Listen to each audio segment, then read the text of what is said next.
I'm going to introduce our speaker, the first speaker, who will talk to you about performance optimization on the football field and in the courtroom. And then after that, you're going to listen to myself and Dr. Gay talk about performance optimization in intimate areas. Okay? So I have the great honor of introducing our speaker, which is my dad. And you know your dad loves you when he agrees to be the speaker at events, sexual health events. You know, he'll do anything for you when you say, oh, but I need you to try all the things that we offer for men. And then, I'm sure you don't mind answering some questions that people want to know, how does this make you feel, is this painful or not. I just sprung that on him in the last year. But he loved me, so he's going to do it. But I'm going to share a video with you by way of introduction of my father, because there's really no way to briefly tell you about him and everything that is my dad. He's a Super Bowl legend. He played in the NFL for 12 seasons. He played with the Pittsburgh Steelers. He led the team in interceptions. Many of these things I learned from other people because I was there in a way. I was there. But I often would go inside because, in Pittsburgh it is quite cold. Now I'm in Alaska and I think it's colder in Pittsburgh. But I would be inside during the Steeler games drinking hot cocoa in their lounge area. So I didn't miss a lot of it, but afterwards people would tell me, how great things were. So he was a team MVP. He started for all but his first few seasons. And while he was still a starter, he did something that no one else in the NFL has done. He played football.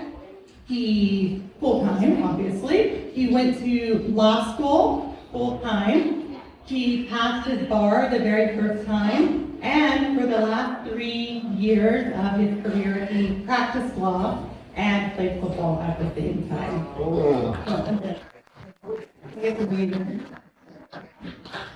So currently, he's a juvenile court judge in Pittsburgh, Pennsylvania. And not only that, he's a church elder, he's a mentor, he's an advisor, he's a philanthropist, he's an entrepreneur, he is a loyal friend, he's a co-chair of a nonprofit aimed at eliminating violence in our communities. He's a public speaker, he's a supervising judge, he's a husband, and he's an amazing father. This is Judge Dwayne Woodruff, but we're going to watch the video first.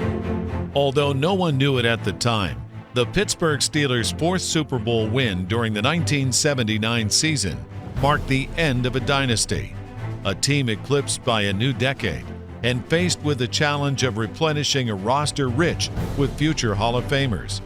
The Steelers build their teams through the draft, a philosophy used then as it is used now. Before the last championship run, in the 6th round of the 1979 NFL Draft, Pittsburgh found a defensive back out of Louisville by the name of Dwayne Woodruff. Dwayne would help lead the Steelers into a new age and become the last remaining member of the 70s championship teams by the time of his retirement from the game.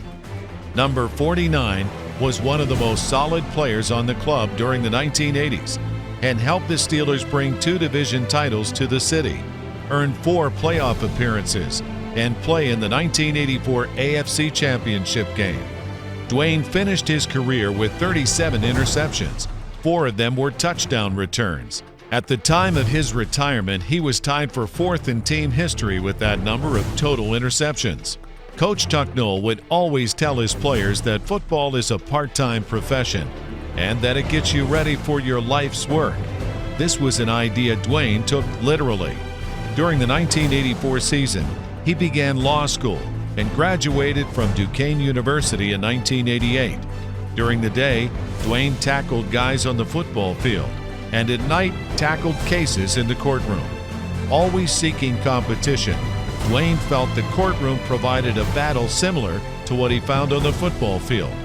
While he was still in law school, Mr. Rooney would call him the judge. Put him on the bench. Put him on the bench. You put him on the bench. You gotta put him on the bench. 15 years after retiring from the NFL, Dwayne Woodruff would finally become the Judge Dwayne Woodruff. I remember the first day I went to the election polls after I decided I was going to run. I took my family with me, and there was 5 of us. And I said, I know I'm going to get 5 votes. On January 20th, 2006, he took the oath of office in the Family Division of Common Pleas Court in Allegheny County. With an even greater platform to serve his community, Dwayne has used this opportunity to channel what he believes the work of the Lord has in mind for him. During National Adoption Day, Judge Woodruff opens up the courtroom doors to finalize adoptions of foster care children. He uses this wonderful occasion to invite his wife Joy to the proceedings, who fashioned Steelers-themed teddy bears for the newly united families.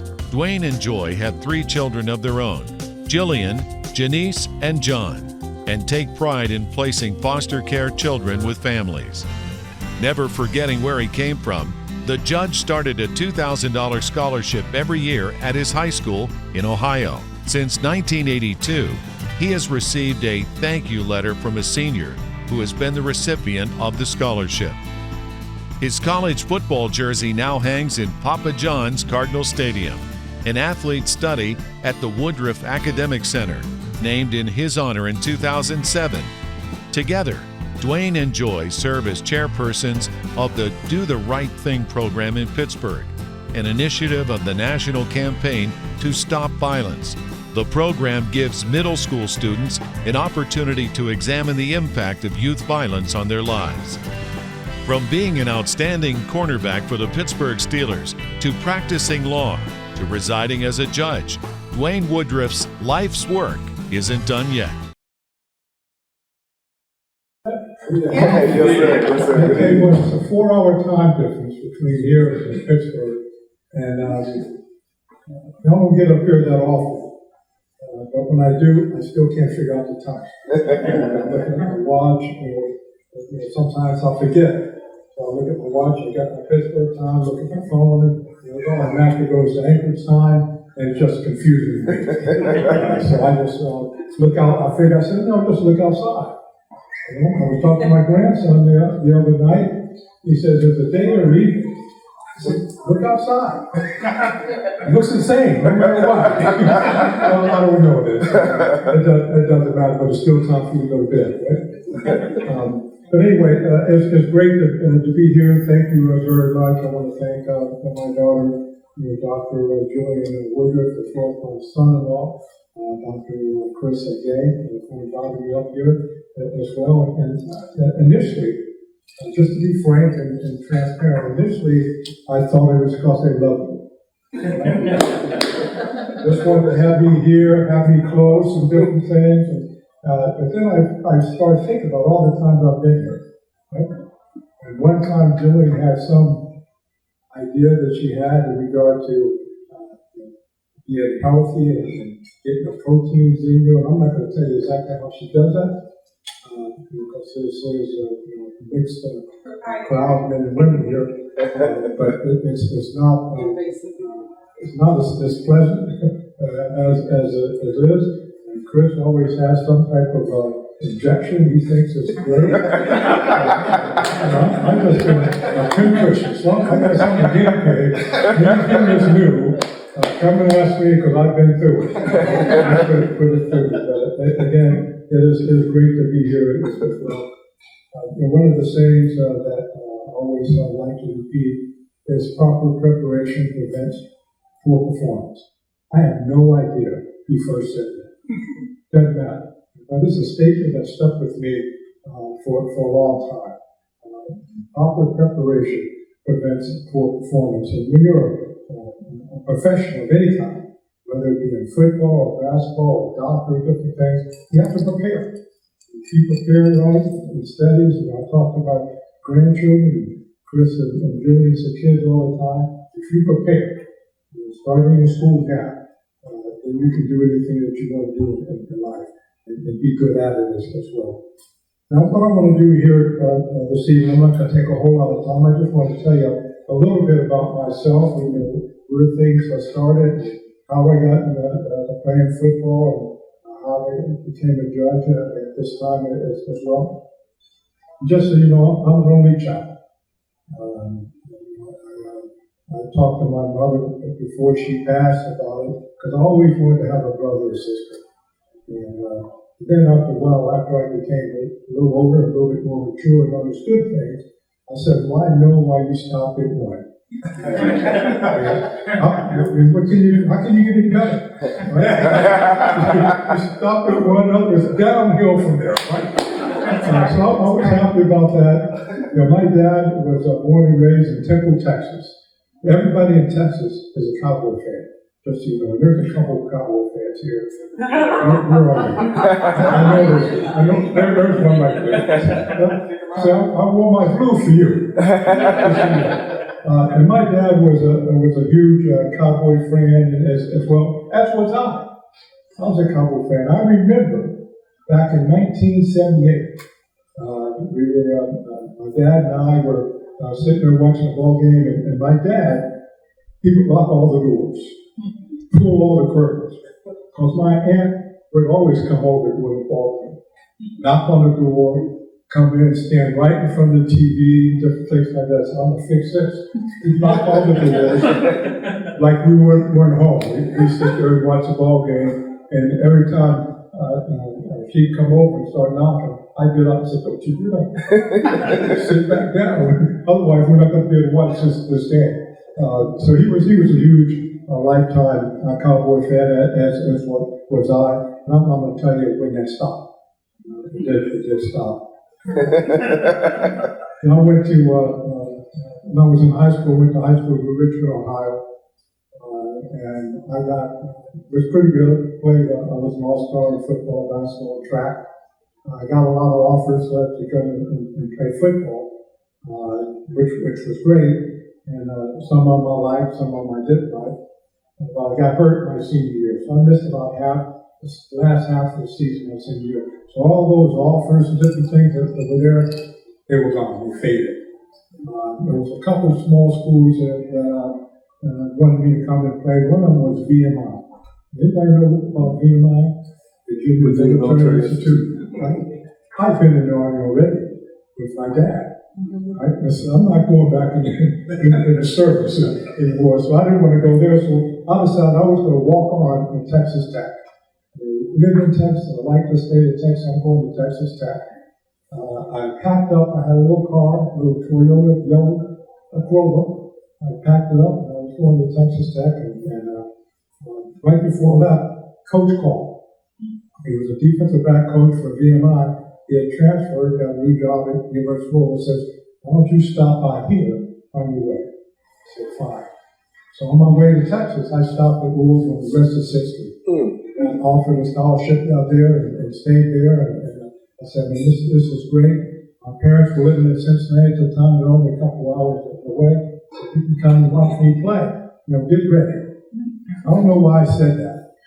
Because that first year, we went 1-13. We beat a team called Tennessee Chattanooga. I didn't know they had a team either. And we won 6-3. Right? And I'm thinking about that my first year down there the whole time. You know how many games I started? Same amount of games I got to play in. 0. I didn't play in any games, didn't get to start any games. And so I decided I'm packing my stuff up. I'm getting the heck out of here. This is the wrong place for me. I packed up everything I had, didn't have much, put in that Toyota Corolla, and I headed back to Cincinnati. And if you've been down to Louisville and Cincinnati, when you get to the bridge, you cross the Ohio River, and I'm about, the Richmond's maybe about 30 or 45 minutes down the river from there. I crossed that bridge, and I made that right turn, and all of a sudden it hit me. What's going to happen when I get home? My dad sees me. It wasn't good. So I turned that little car around and went back to Louisville, went back to school. I sort of wasted that first year in college. I was just enjoying my time. First time to be away from home, enjoying my time. Eat when you want to, sleep when you want to. It was great. And the thing about it, I didn't go to class a whole lot. And so now I was on probation. That was another reason I turned that car around, because my dad he didn't go for that stuff. So I went back, I said, I'm going to start going to class. Went back, I started going to class, and the funny thing happened. I met a lady. And I met my first wife at that time. And she was really nice and beautiful. And we have a lady, you're laughing a little bit. But I only got married one time. She's still my wife. We've been married now for 40-something years. How old are you? So we've been married for 40-something years, and she's been a great for me and our family and our 3 children as well. So anyway, I got a lot of them. Yeah. But anyway, so I wanted to impress her. As most guys do, and I understand the ladies to hear that you know this too. The best way to impress a lady, right, is do the things that's important to her. And she was one of those scholar students in school. I said, well, I need to become an actual student. So I'm going to class, I'm studying, I'm learning things, and all of a sudden, those C's and D's we start to become A's and B's, right? I'm passing classes to get the credits, and I made sure that Joy knew every time there was a test going on, I was always ready. And I tell you what, she took it hook, line, and sinker. But anyway, it was funny because I met her during the off season, and then when training started during the season, I got to go to practice.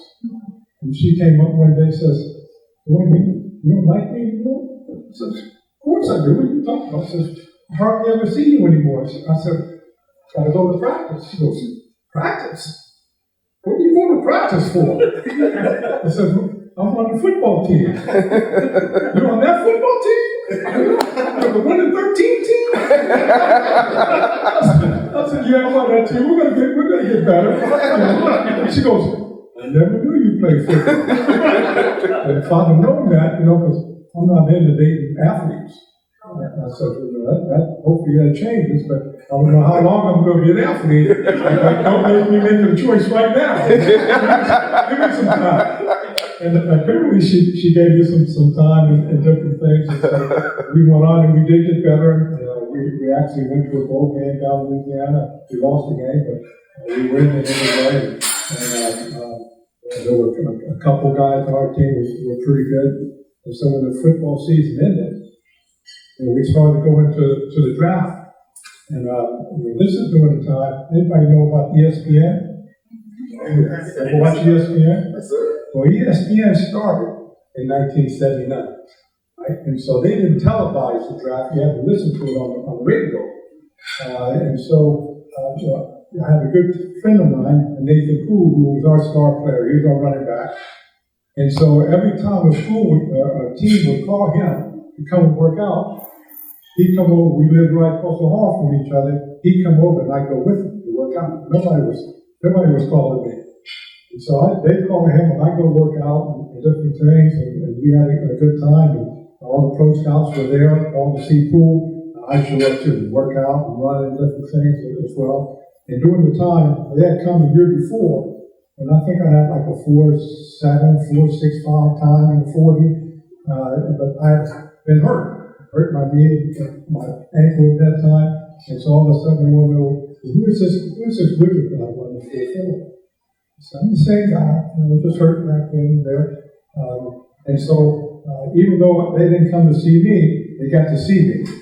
And so as it turned out, because of Nathan Poole and his pool, getting teams there and different things, watch him, they watch me as well. So I was lucky enough to be drafted in the 6th round by the Pittsburgh Steelers.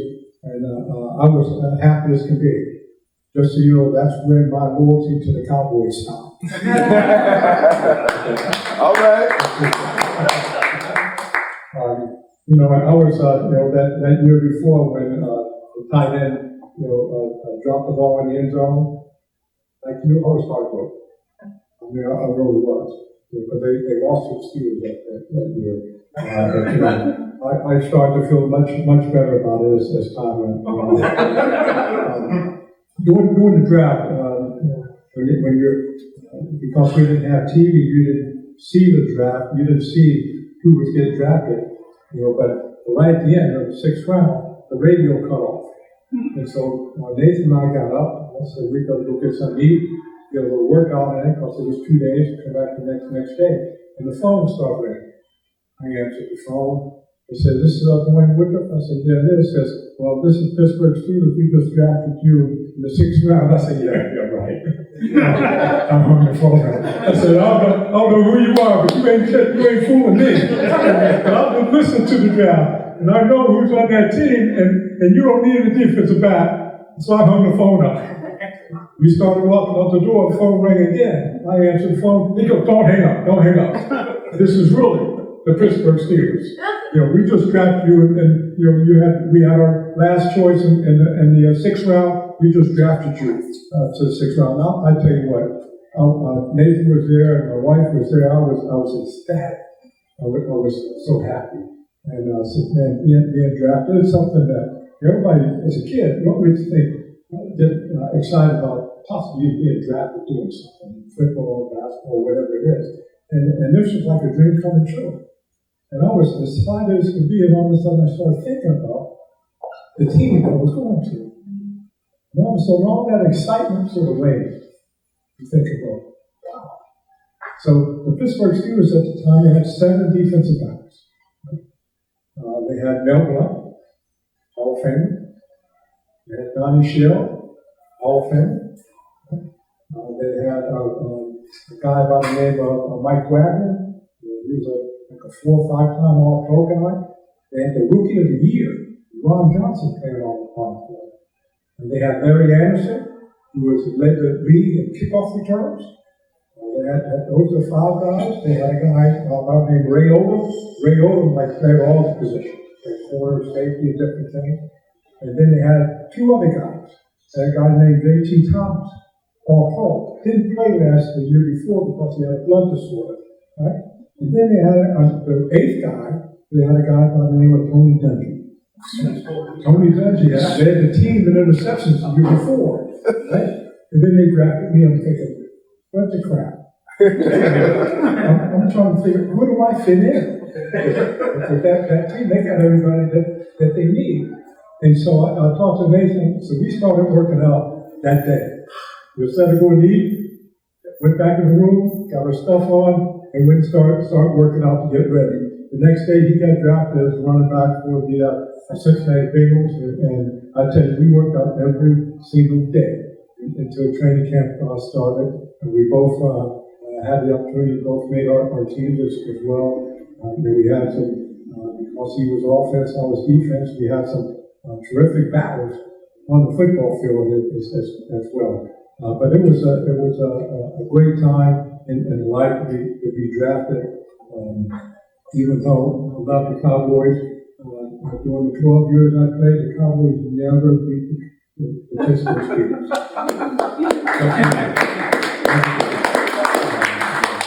That was saying. And you should also know that the Steelers are one of 2 teams to have 6 Super Bowl trophies. I don't know if you actually heard me. Let me say it this way. Football began in 1879. Right. The NFL began in 1920. And the first team to ever have 6 Super Bowl trophies are the Pittsburgh Steelers. There were a number of reasons that the Steelers won.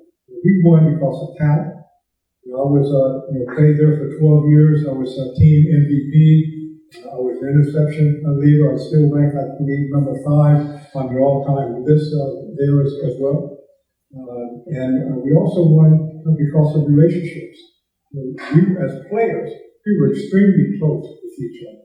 And my locker was right next to Mel Blount. And he's a Hall of Famer, probably the best defensive back I ever saw play the game as well. And I was blessed to be associated with him as well. And just to tell you a little bit about our relationship, Mel, even today, he rides cutting horses. I don't know if you know what a cut horse is, but if you, it began back in the old days. So what you do, you get on a horse, and there's a herd of cow. And you go in, you cut a cow out. And you did that so you could get the cow alone, so you could brand it, right? The market make it, if you don't want the guy next door taking your cow, right? Or your cow, different things. And so that's what horses are. But one of the competitions is, you do that, and what the cow wants to do is get back to the herd. And so you're riding your horse, and you're keeping that cow, and you'd be amazed how quick cows can be, right? But the horse is quick, right? So you can sit there, you'd be on a horse, and Mel was 6'4", and so he's on not a little horse. He's on a big, sturdy horse. And I tell you, that horse's head is probably about as tall as I am in the ground. He'd ride that horse, keeping that thing back and forth. And I told him one year, I said, the best, quarter horses are in Louisville, Kentucky, where I was living at the time. You need to come on down here. He said, well, you know what? I'm going to come down. And one year he decided to come down, and I went and picked him up at the airport and different things. I says, he likes to bird hunt. You want to go bird hunting? I says, you know what? You're in luck. You got the best places to go bird hunting in the country, right here in Kentucky. I don't hunt. I didn't have a gun, but I got a guy that has one, and we can go on his ranch and hunt and kill as many birds as you can see. That's what we did. We went down there, and we pulled up in his house. I said, Mel, wait right here. I'm going to go tell Sam that we're hunting. So we used all these, gunshots, different things. He won't get all excited and scared. I went and told him. He says, what are you remember old Betsy? I said, yeah, I used to ride old Betsy. He says, yeah, she's sick. And I can't bring myself to putting her down. But can you do it for me? I said, Sam, I'm going to have a tough time just shooting at these birds right on a mule that I used to ride. He said, but she's suffering. And it just hurts my heart to see her this way. Can you do it for me? And it says, she's right down the road. And you can just stop and shoot her right there. And me and the boys will bury her later this evening. I said, well, since he's suffering, I guess I will. So on the way back to the truck, I decided to have a little fun with them. I get in the truck, I slammed the door, I said, you know what, Mel? The old man won't let us go hunting on this corner. After all I've done for him. I had his kids and him at training camp last year, gave him tickets to come to the games, and he won't even let us go hunting on his property. I started the truck up, started down the road, and said, you know what? That man done really pissed me off. And all of a sudden, there was old Betsy, just raised on the side of the road. And I said, Phil, you know what I'm going to do? I'm going to shoot your mule. I slammed on the brakes, reached back and got my shotgun, got out of the truck, went over old Betsy, boom! Down she went, graveyard dead, one shot. And before I could turn around and look at the face of Mel, I heard two more shots, boom, boom! I said, Mel, what the heck are you doing? I just shot two of his 5 horses. Let's get the hell out of here. That's the kind of relationship. The old man ticked me off, and he ticked Mel off too. And we bounced out of there. That's it.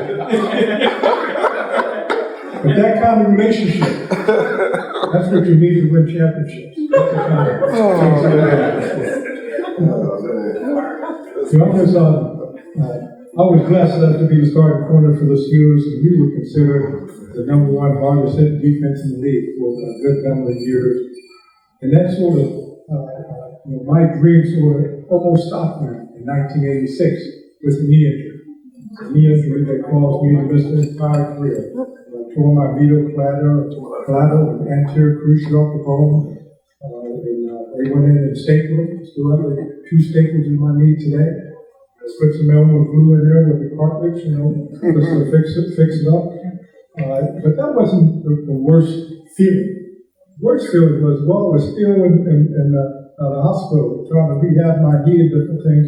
During the draft, the Steelers decided to select 4 defensive backs in the first 6 rounds. Ron Woodson, #1 Hall of Famer, he was #1. A guy by the name of Delton Hall. hard-hitting guy out of Clinton with number 2. They got a guy named Tom Shepherd, safety. And then they skipped over the 3rd round. They got another guy in the 4th round that they come as well. And I'm thinking,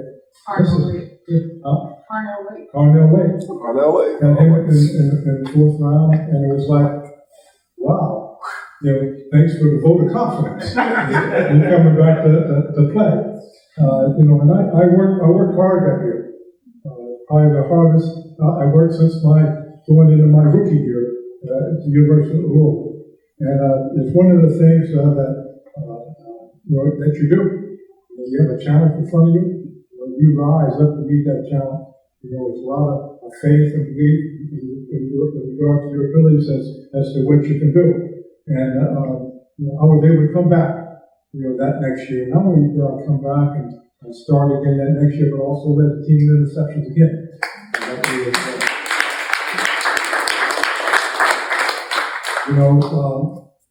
Teams take a lot of stock in the draft.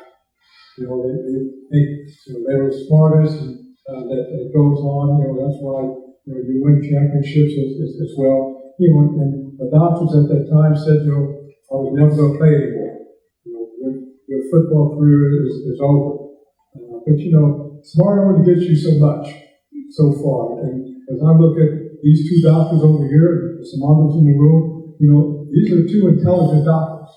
And I take stock in listening to doctors, in regard to what I should do, the vitamins I should take, and different things. I try to, those are the 2 that tell me all that stuff. And, so I take stock in it as well. So I'm taking these pills every day now, right?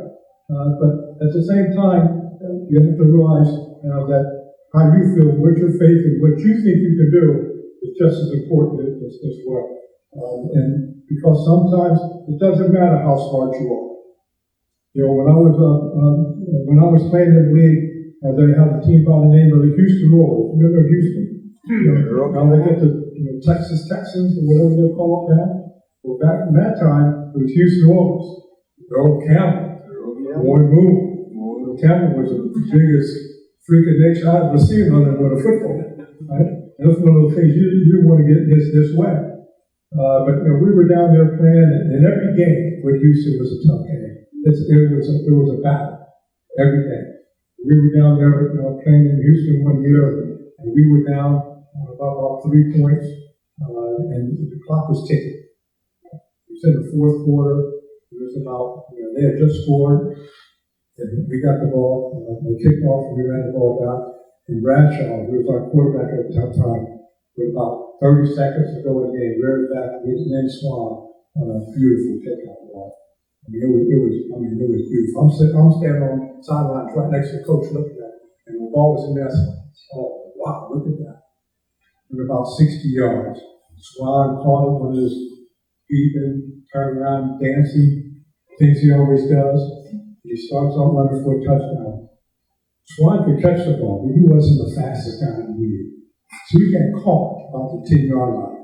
And talking's less than 20 seconds to go in the game. I'm standing next to Chuck Noah, our head coach, and Chuck Noah was calling play number 5. Play number 5. Play number 5 was our bread and butter play. All tackle trap to Franco Harris. That was always the play for us. Apparently, Houston knew about that play. And they called that play, and they hit Franco right to the scrimmage with no gain. Next play, Chuck says, play number 7, play number 7. Play number 7 was a fake to Franco. Right? Pitch it to Swan on the reverse. We had just beat, I think it was, who was that? I think it was San Diego the week before. Well, apparently, Houston's been watching some film. They hit that one for a 5-yard loss in the backfield.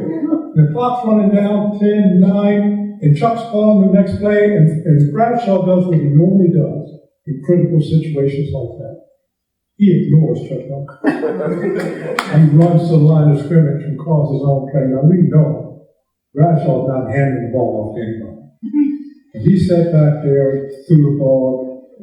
John Starr for a beautiful hook ball in the back of the end zone. Bradshaw hit it right there on the numbers. Touchdown, we win the game.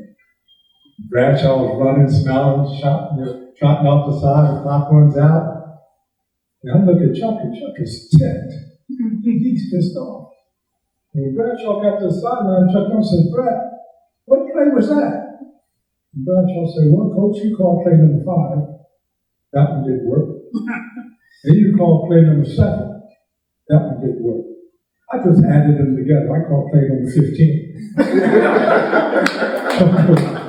Chuck looked at Bradshaw and said, Brad, 5 and 7 or 12, so not 15. And without batting an eye, Bradshaw looked right back at Chuck Norris and said, you know what, coach? If I was as smart as you, we'd lost that ball game.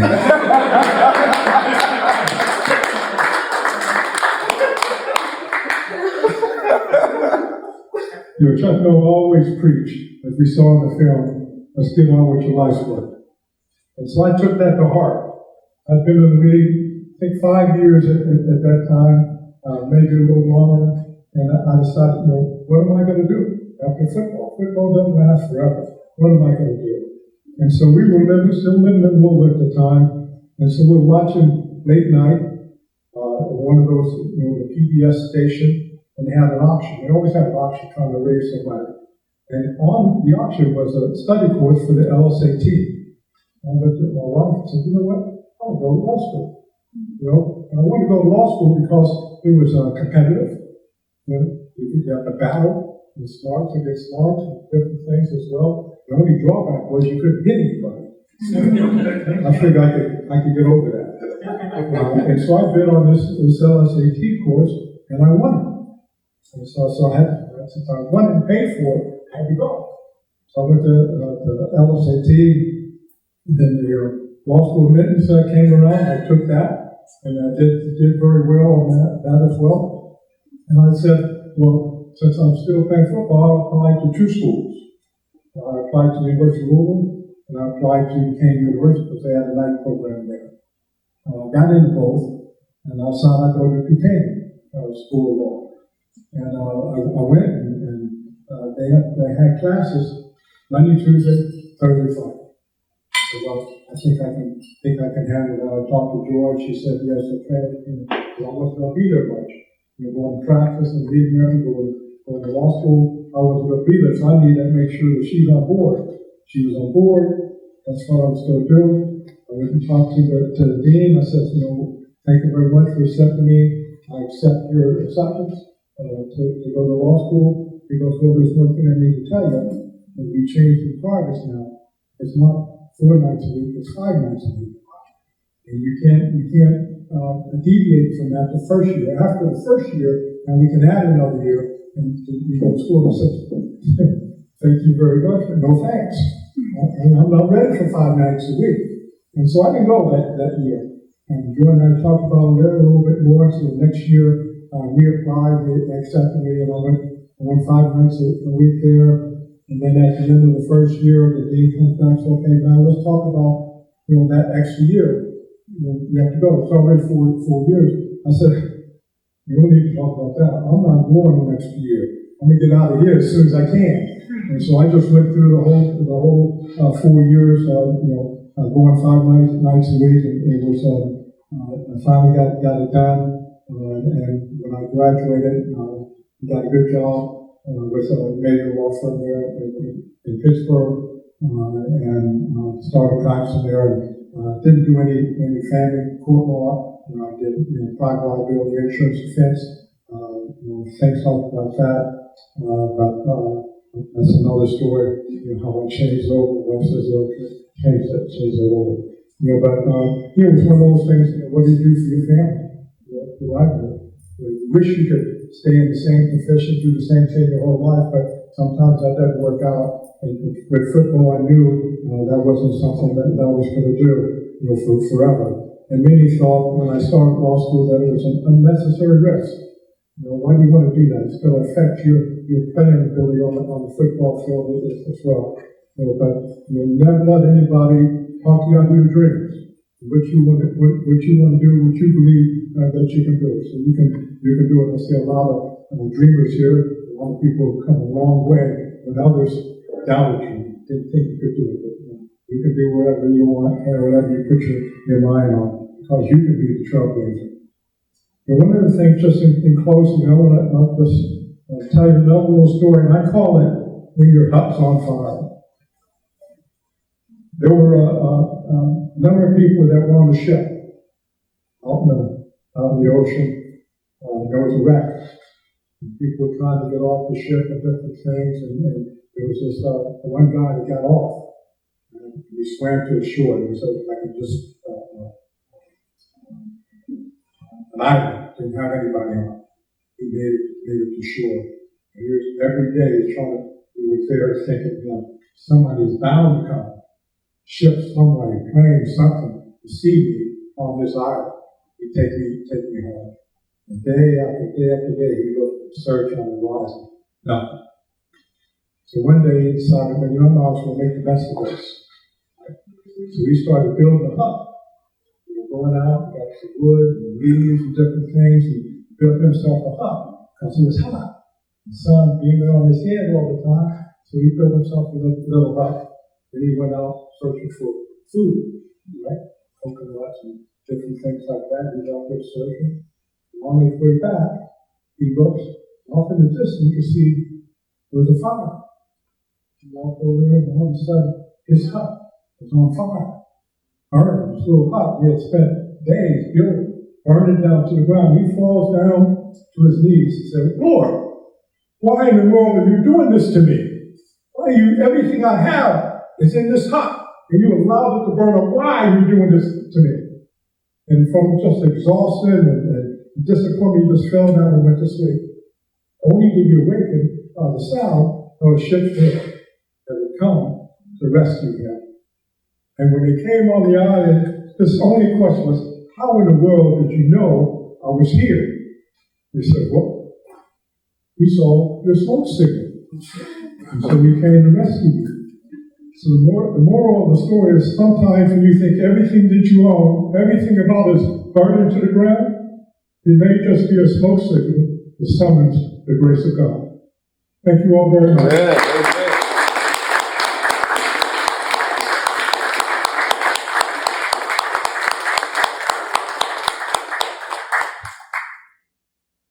I'm so proud of him.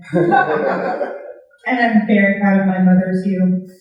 Thank you to both of you for being here and speaking. And now we're going to talk about some smoke signals and what we can do even before you have to get to that point where you have to send up your smoke signal. So I'm going to turn it over to my husband, Dr. Christopher Gay.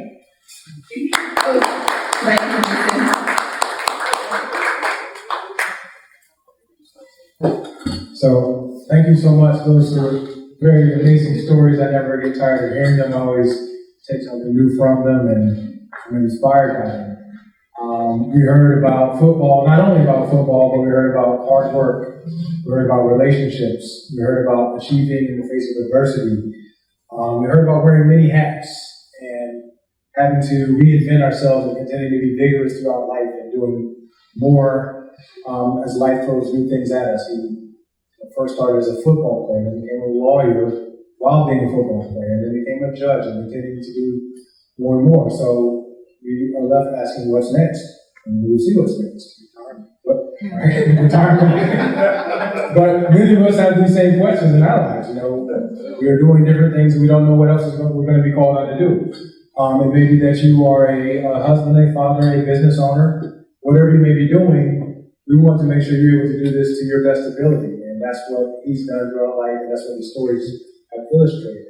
And we also focus on the relationships and things that we can help you do through Alaska Center for Pain Relief and Modern Gynecology. You come and partner with us. We hope to make you your best self so that you can be the best father, the best wife, best mother, best business owner, best employee that you can be. And so we'll tell you about a few of the things that we can do to optimize your health and some of the strategies and things that are available to you. So, what do you think of when you think of testosterone? You think of people like somebody who's kind of familiar, right? This guy's sitting right in front of us. You may also think of some other thing people may come to mind. Maybe this guy right here, maybe a bodybuilder or something, and some of us older people may think this guy here, right? Tear you apart, and bite your ear off. But You could also think of these guys right here. And they look very similar to a lot of us sitting here in this room. Just your average normal guy. And it's very important that our testosterone levels are optimized as well. And if we do it right, we will end up like these guys in the next slide. Happy, healthy, and doing our bucket list. Okay? So next slide. So what is testosterone? It's the principal male sex hormone, and that's, I say male, and there's a lot of stuff going around about that these days, but I'll use that, and we all know what we're talking about here. But it has a lot of functions in the body. So classic male sex characteristics, beards, muscles, strength, all that good stuff. It also increases bone density, that's well studied. But we're finding out more and more that it has a lot of roles in other metabolic functions, heart, cardiovascular functions, metabolic, blood sugar, managing those types of things. We'll talk mostly about cardiovascular function tonight because that's what a lot of people are affected by. But before you go, if you're interested, we have a handout that goes into greater detail about everything we cover here. And again, I'm going to go over fast because of that. The handout will go into great detail about all of it and some things that I won't even cover tonight. But basically, your testosterone levels begin to decrease around age 30 to 40, depending on what studies you look at, but definitely by age 40, start losing about 1% a year. This has been associated with an increase in all-cause modalities. So things that kill you, they are more likely to kill you if your testosterone level is low. Again, this is an association, it's not a cause. So it's not saying that its cause is there to kill you, but it's going to be more likely that you are going to die from these things if you have low testosterone levels. Next.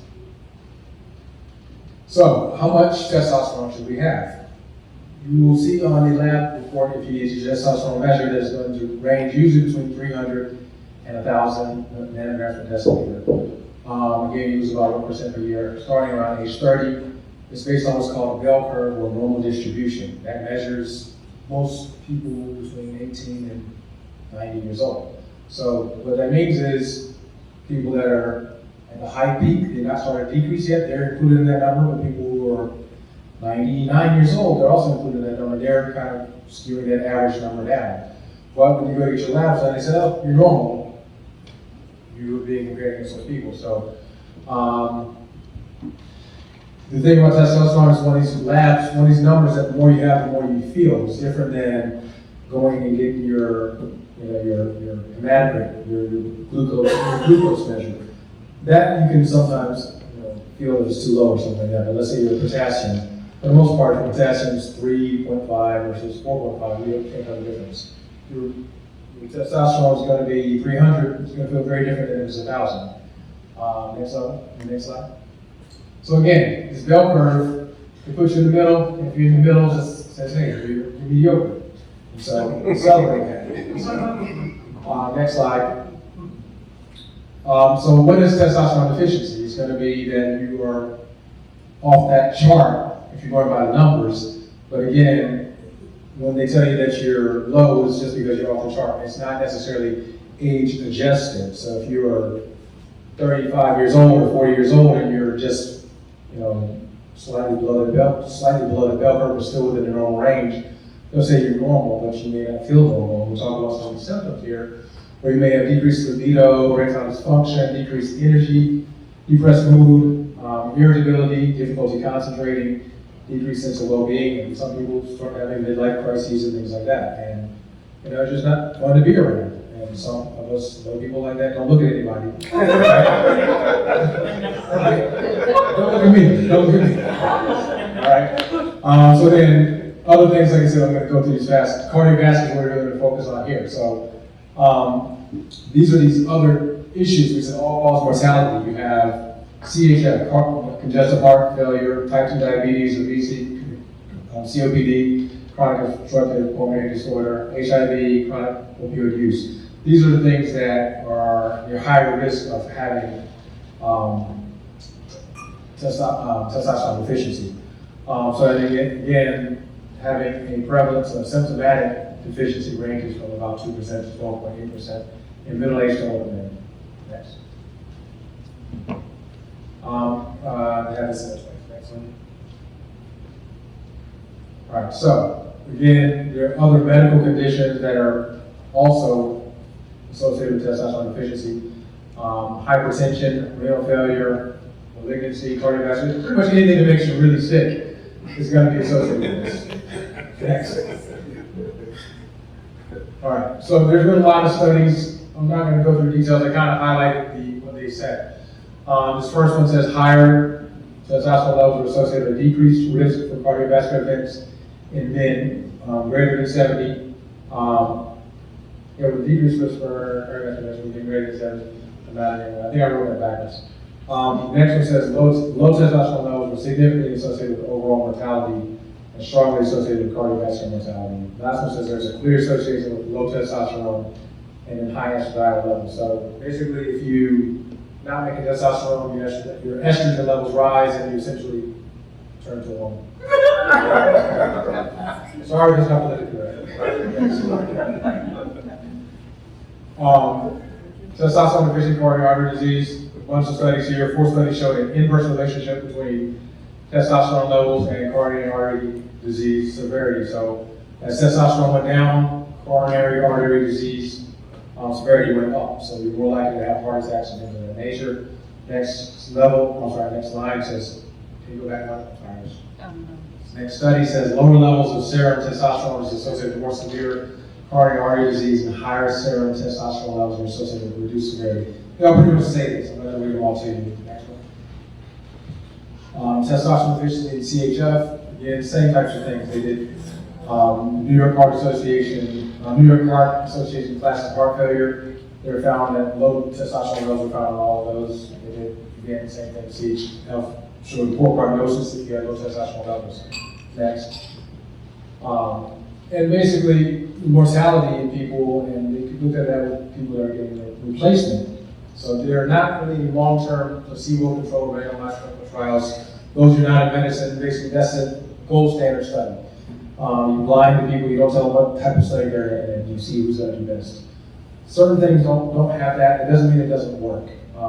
There's no randomized controlled trials for parachutes. But if you fall in out of a plane, I guarantee you will walk on. So again, it doesn't work, but there aren't any long-term studies looking at this. So there are some studies that do show that they may have clinically relevant benefits, and we'll get some more into that later. They've done some studies kind of grouping lots of the existing studies together, and they kind of group together the results from that. Next. So overall mortality, I'm sorry, I'm kind of looking at the angle here, what would happen in front of me, that's laid out. All right, so,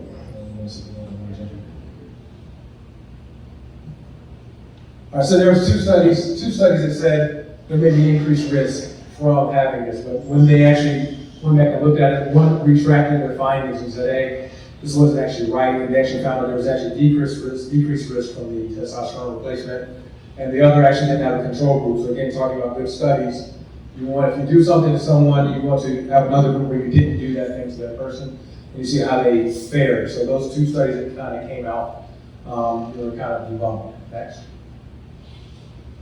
Overall mortality, again, FDA, they went through a bunch of them, and they found only about 4 studies that said there may be increased risks, and none of them were proved to be valid, and over another 100 were found to have reduced cardiovascular risk with higher endogenous or natural testosterone levels. That's important. I say that because a lot of the testosterone studies and testosterone replacement that's out there uses synthetic testosterone, and that's when you hear people say they go and get shots kind of on a weekly basis, and that's very different from what we offer here. And I'll tell you more about what we do utilize here, which is more of a bioidentical, very similar to what's called endogenous or natural testosterone.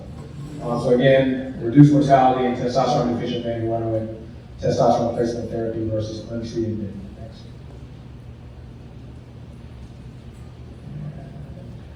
Let's see this one. So the ones that were really important to kind of highlight. This one, everybody loves the Mayo Clinic, an international expert consensus regarding testosterone deficiency and treatment, published in the July 2016 Mayo Clinic proceedings, concluded that there is no credible evidence at this time that testosterone therapy increases cardiovascular risk, and substantial evidence that it does not increase risk. Indeed, there's a strong signal that testosterone therapy may offer cardiovascular benefits to men. Next. All right, so they looked at cardiovascular disease and myocardial infarctions or heart attacks, and essentially this says it works like natural glycerin. The thing may vasodilate, so when you take a nitro pill, it opens up those blood vessels and keeps people from dying on the spot. Next. So it's just a boring part. So then a lot of stuff there. We'll pass this one. All right, so meta-analysis, they put a bunch of studies together to kind of summarize what it says. They said that those patients treated with testosterone experienced about a 16 to 17% increase in their ability to walk for 6 minutes, and then about a 16% increase in their ability to walk in place, and then about 20% in their ability to utilize, how well their body utilizes oxygen while exercising. And it also had an improvement in their left ventricular, what's called ejection fraction, how much their heart pumps out when they're kind of being stressed. All right, next. Next one. All right, prostate cancer, that's one of the big concerns people have when you hear about testosterone. It really showed that there was not any increased risk of having prostate cancer when you're getting this testosterone therapy, especially with the bioidentical. And so that's one of the big concerns that people have is, if I take this, is going to be a problem. And then some of these actually had prostate cancer kind of before they had these therapies, and they didn't find any growth or anything like that. Next. Again, this goes into great detail. Again, so this is none individual prostate-related adverse events significantly different between groups. They compared to different groups. So there's none between placebo, or they didn't do anything to them, and the ones where they gave testosterone therapy to. Next. Polycythemia, so side effects that you can have from this therapy. Your blood does thicken, so your hemoglobin and hematocrit go up. So if you had labs taken, it'll show that your blood thickens. Doesn't have any issues from that. There was one that had one serious complication, despite all the thickened blood in everyone that gets this therapy. This one did have bleeding into the brain, but the hemorrhage is not what was caused by this, because hemorrhage is not caused by thickened blood. Hemorrhage is caused by blood vessel bursting or something like that. So other than that, the next one will show you there's no increased risk of blood clots, which you think if your blood is thick, it's going to stick together more. There's no increased risk of blood clots or deep venous thrombosis or pulmonary embolism, which is really worrying about. Next. You also can get leg swelling, that's not in here. So that's something that occurs for some people that can be more of a nuisance than anything, but it's not that frequent. You can reduce your dose. Again, it's more just making it so that your quality of life is better, to get rid of all those other side effects that are more bothersome. So this is kind of goes into a lot of stuff. The next slide summarizes a little bit better. No credible therapy that it increases cardiovascular risk is substantial evidence that it does not increase it. Many studies show that low serum testosterone concentrations are associated with low concentrations are associated with increased cardiovascular risk and mortality, and that testosterone replacement may have clinically relevant cardiovascular benefits. Studies reported reduced cardiovascular risk with higher endogenous or natural bioidentical testosterone concentration, improvement of known cardiovascular risk factors with testosterone therapy, and reduced mortality in testosterone deficient men who underwent testosterone replacement therapy versus untreated men. And next, so kind of another summary of everything that we said there. So, one more? We can probably, yeah, so you can go back. This is just a bunch of references. Again, those are all included in these handouts that you're welcome to take. And I'll turn it over to Dr. Jones. Thank you. So I'm here to tell you what we do, but first I have to make a couple comments. You know, I'm going to comment on my estrogen. My girl loves her estrogen. So what I do want to say though is if your testosterone level, actually it's the testosterone estrogen balance that's important in women and in men. So men, you do make estrogen and you do need estrogen. But if you have very high levels of testosterone or you have an imbalance, you know, testosterone does metabolize into estrogen. It can become an estrogen in you. And so if those levels are too high, yes, you'll act like a woman. you know, which I think is pretty amazing. But, so we want a balance. We want a balance of all of your hormones, and that is something that we take pride in doing. At Modern Gynecology and Skin, working together with Alaska Center for Pain Relief, because it is kind of strange, you know, coming for the men to Modern Gynecology, to BC. But what happens is, because we've been treating women with issues with desire, or with healing with energy decline, or with mental cloudiness, when the women start to feel better, they want their husbands to feel better. They need their husbands to keep up with them. And so then that's how we get the male patients, because the men find us, they want to feel good, like their lungs are feeling good. So that's where it starts. We do give testosterone pellets for men. And first you need to have your levels checked. Well, let me say something about studies, because you can find a medical study to say whatever you want it to say, you know, and whatever you believe, you can find something that will say like that. It's up to your interpretation. So important things really to look at are, what are they giving the people in that study, right? And is that the same thing that you would be getting? What is the dosage that they're giving? What is the manner in which you're getting it? Is it injection? Is it a pill? Is it a patch? Is it a cream? You know, you want, those things are really important. And then, who are the people that are in this study? Are they healthy people? Are they, what is their age group? You can't extrapolate data to pertain to you. So that's important to have my mother's directing traffic here. That's important to have somebody that really cares about those studies and is going to go through those and be able to help with that. I love hormones, so that's something that we do. So for men, we have labs. First, you get labs. We want to see where your overall health is. And then after that, we can discuss hormone management. And we, at our office, we only offer pellets for men, because we find that that's actually the most convenient way to have it, and the way you're going to feel better the fastest, really. So a pellet is a little incision in the upper bum, lower back. With the men, we try to find some fat. You guys don't have as much fat there than the women do. But it's good to be in your fat. It's a little grain of rice that's put there. You have many grains of rice. We put many grains of rice. But over 5 to 6 months, that secretes your testosterone based on your own cardiac output. So the more active you are, the more you're going to utilize this testosterone, and the better you're going to feel. If you're not very active, you won't get the full benefits of the testosterone. It's the same in women. The more you need it, the more you will have it, and the more you'll feel it. So that is hormone pellets. The other thing that I really wanted to discuss is ViaSure. And that's what I was really excited about, and that is shockwave therapy to increase the stimulations to your penis.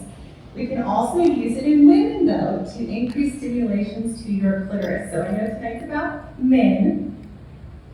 Shockwave sounds really, kind of scary to me when Yes. so there are other names. We call it softwave to sound waves.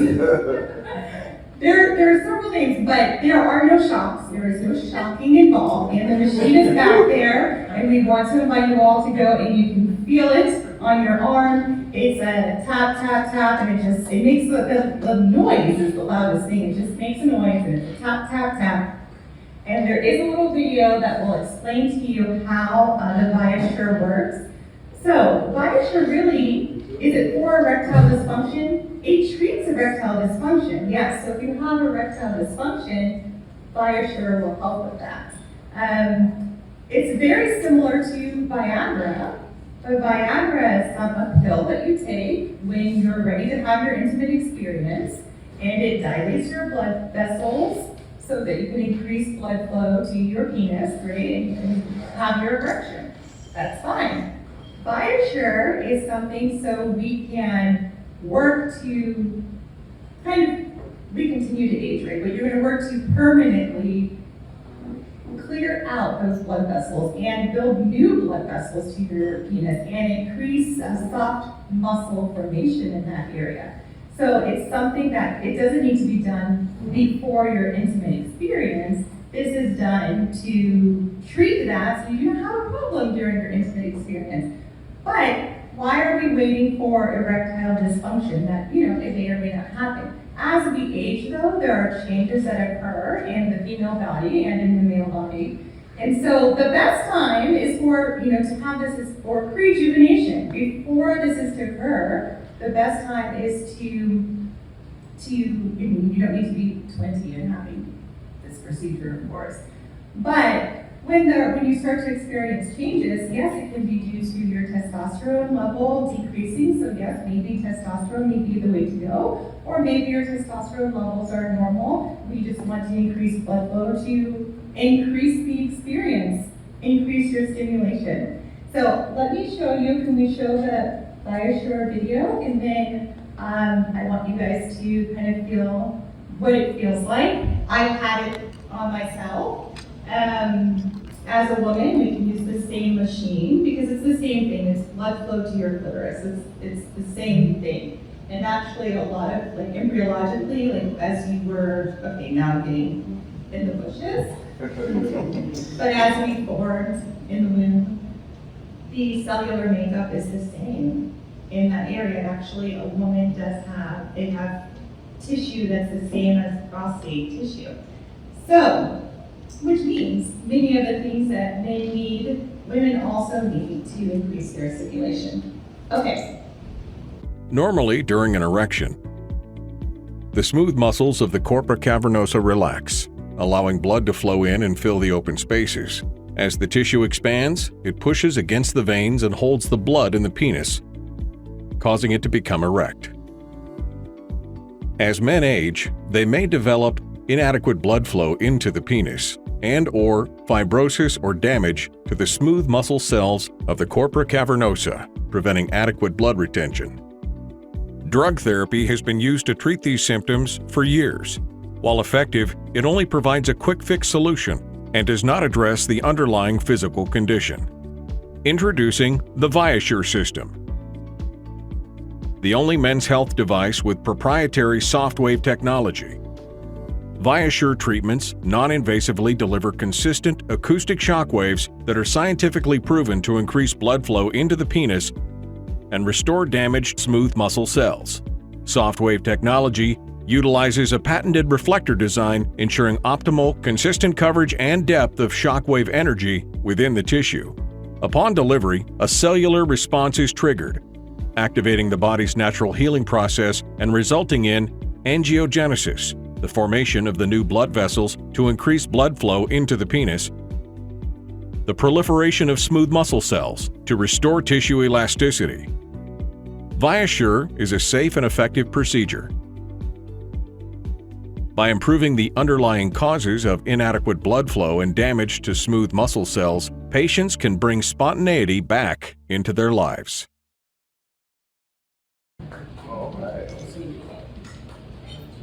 So we have done this procedure on people with several different issues or no issues at all.